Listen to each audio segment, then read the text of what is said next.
Heyo everybody, Haku here with my review of the first episode of Season 2 of Fear the Walking Dead.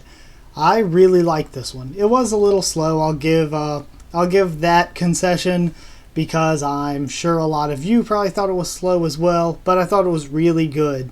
So, it was titled Monster, and I'm going to break it down like I do my usual reviews.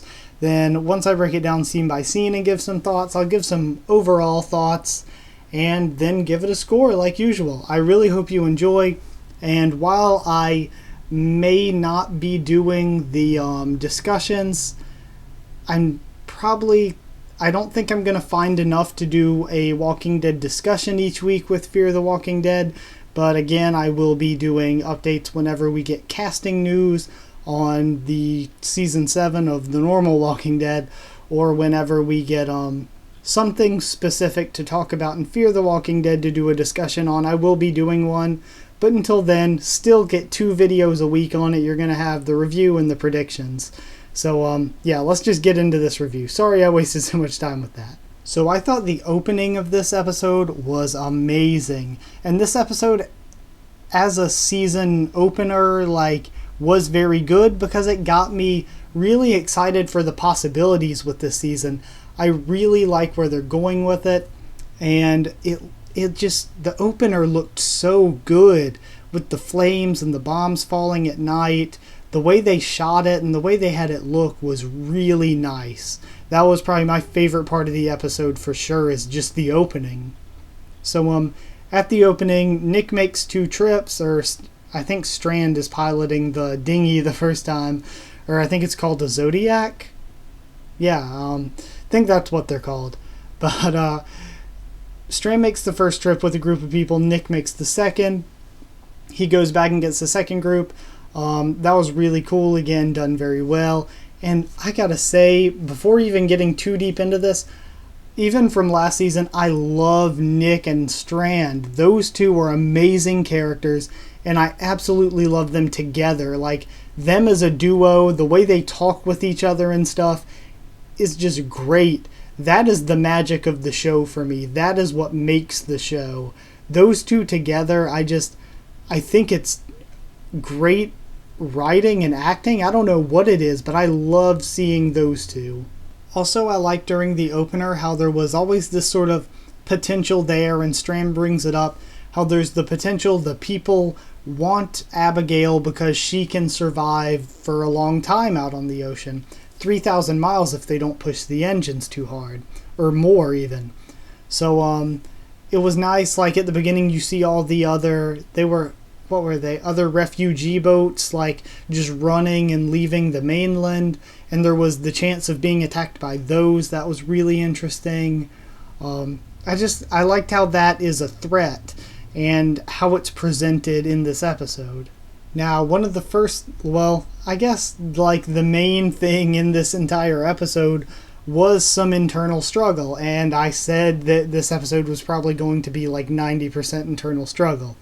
So it was, and a lot of it was kind of about the stuff I guessed about, but they find that life raft, not really a life raft, or a small boat full of people, and so Madison wants to save them, but Strand and Travis are against it because they just don't have the room for them. And I really like how the change, the development we've seen, how Travis has gone from being the, I can't think of a good term, goody two-shoes.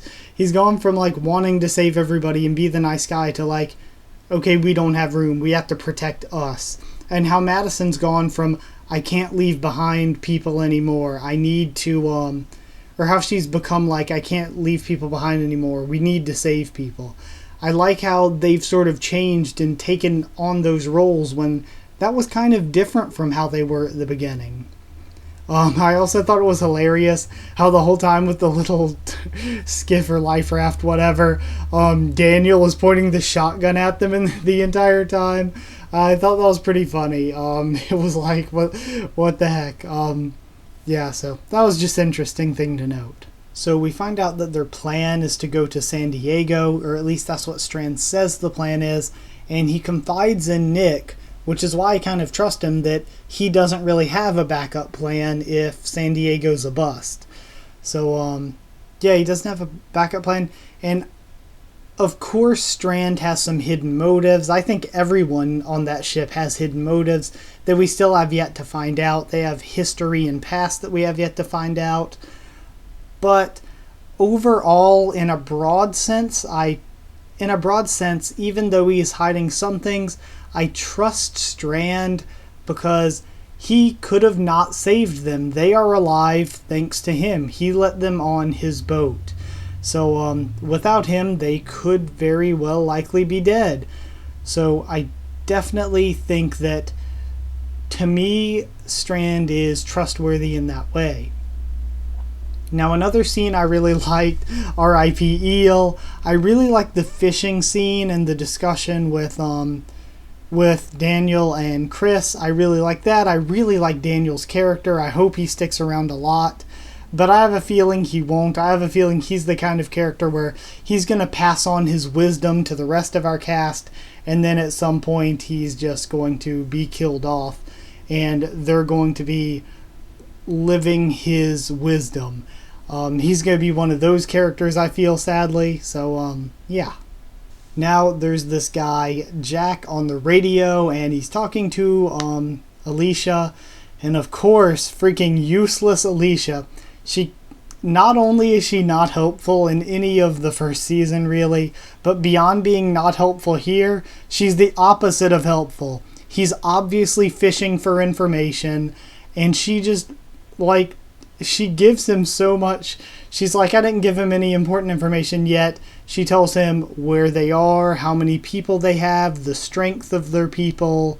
So it was just like, she gave away so much information, and the whole time it's just like, this is an obvious setup. This is like this post-apocalyptic catfish. This guy is probably with some pirates or like Marines or something. And the way I think it sort of makes, I'll get into it at the end when I'm giving general thoughts. So, yeah, the reason I think it makes sense I'll get into later. Also, Ophelia played a very, very small part in this episode. All we really saw of her was the one scene where she's like, I saw the bullet wound, and Nick's like, yeah, vodka. So, that was really all she did. So, Ophelia was very oddly just shoved in the background with not much purpose. And then we had Daniel and Madison question Strand if he's telling the truth, his trustworthiness. So I thought that was interesting as well. I like both of those characters, but I do like Strand and Nick more. So when it comes down to it, Strand and Nick just above all the other characters. One interesting thing to bring up was how Alicia mentioned they have a desalinization system. Now, I think this was a really good choice to just throw in there. It didn't feel forced or anything, but I think it was good for the writers to throw it in there because it combats all these people that they'd be saying, oh, boo, 2 out of 10, so unrealistic, not enough water. It'd be like, how would they have water to survive on this yacht for all this time? But this gives them a concrete answer, desalinization system. I wasn't totally sure that those existed in that way on a yacht, but they do, so yeah. So Chris blows up at the funeral at sea they have for Liza, and I kind of agree with him. I agree with Chris a lot, because Travis shot his mom, and his mom should have known better too. What kind of parents are they? I get maybe, okay, I don't want them to see it, I want to be alone, but I think that's way worse for him because now he has to live not having said goodbye, all these regrets that he could have said, when if you just let him in and had him there and told him the truth, of course he'd still be upset his mom is dying, but at least he could say his proper goodbyes. He could air everything he wanted to say to her. He could just say it and get it out in the air. They could have one last conversation where he tells everything he wants to her, and then he could be there with her when she died, and they could be together as a family in that moment. But it's just, it seems like really shitty parenting. Like, I know it's kind of weird to judge, like, mercy killing in a way like that, but I just feel like it makes so much more sense. Wouldn't you want to be together with your family, and wouldn't you want to give your son the closure in knowing that he can talk to you and stuff? It seems really shitty to me, and if I were him, I understand his anger. Like, it's a dick move on their part. Also, Strand is right in his little thing he says in a little bit, where he's like, okay, my boat, my rules, it's my damn boat. So, yeah, I agree with that 100%. He didn't have to save them. He did save them. They should be kind of grateful. Even if they're not going where they wanted to go, he could have left them to die on the mainland. He didn't even have to wait for them or anything once he was on the boat. So, yeah, I think that, they're trying to take over a little too much. Strand can do what he wants to do. I mean, they have no real right to question the guy saving their lives. I like also that Strand says everybody should contribute, or at least if you don't contribute, don't do the opposite of contributing. Don't do harm to us. And here we go with Alicia. I said that she was terrible in the first season, but you could justify it by saying that none of the other characters would ever tell her anything when she asked. They just kept this situation from her. But now she knows what's going on, and she is still just being the opposite of useful.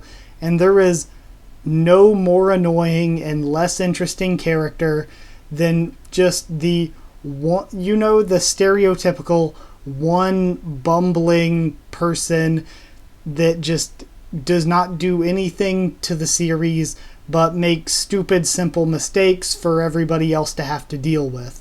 It's just not really an enjoyable character trope. So, Alicia's just not a very good character here so far.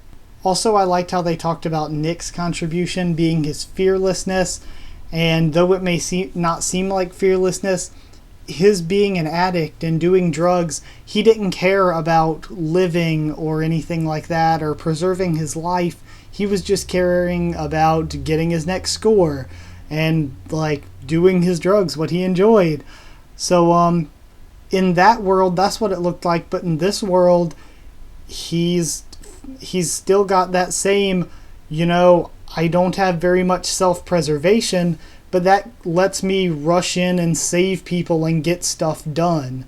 So I really like how that's translating and how that's sort of the lesson that Strand is telling with him. I thought that was kind of cool.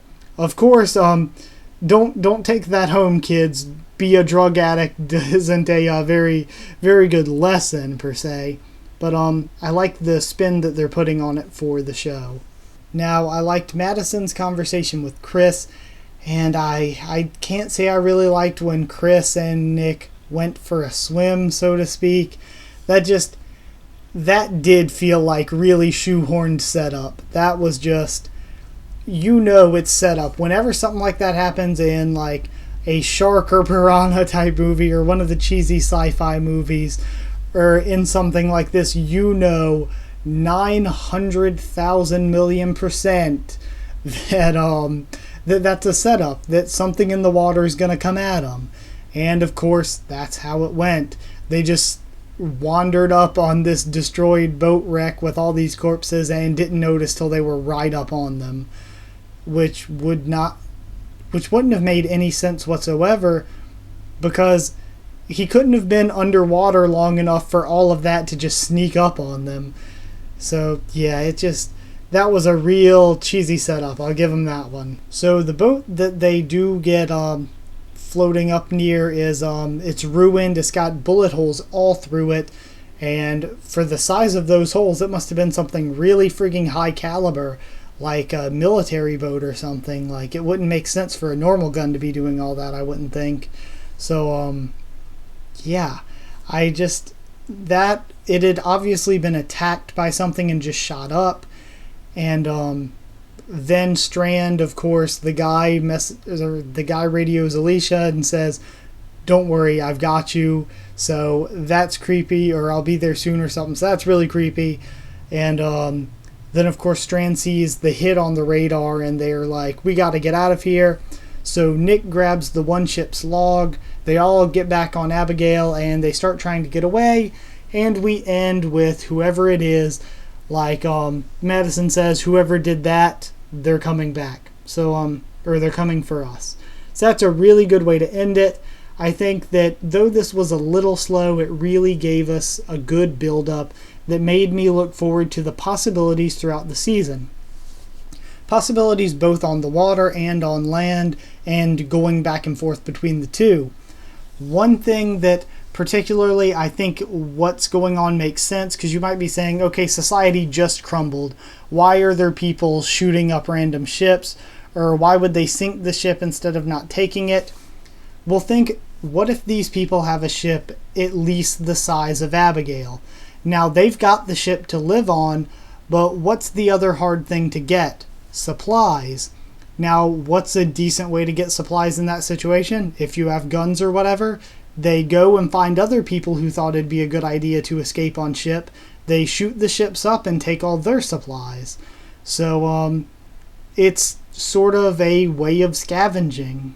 So overall for this episode, I thought the visuals were really, really nice. It was really good looking. I feel like the realism was there for the most part. There were a couple issues, but with like the sounds of the wind and stuff, it felt pretty realistic, and it's a really, really fresh take on the zombie apocalypse. I think it's a super fresh take on it. We really don't see any other zombie apocalypse shows dealing with the sort of ocean and this sort of stuff that they're dealing with. So I like the concept a lot for this season. So I'm really excited for this season. I thought the episode was really good. It was a really good opener, but there wasn't a ton that happened, and like it's not some great, brilliant, amazing work of television, but it was still good. So it being really good but not super amazing, I think I'm going to give it 7.5 Post-Apocalyptic Catfish out of 10. I already said that earlier in the review though. Thought I could think of something better. 7.5 eel clubbings out of 10? Yeah, not sure. So either way, I sincerely thank you all for watching. I hope you enjoyed. Like if you like it. Subscribe for more Fear the Walking Dead, The Walking Dead, Tower of God, One Piece, and a bunch more. Follow on Twitter for updates. Comment down there. Tell me what you thought of my review and what you thought of the episode. I sincerely, from the bottom of my heart, I love you guys and I appreciate you.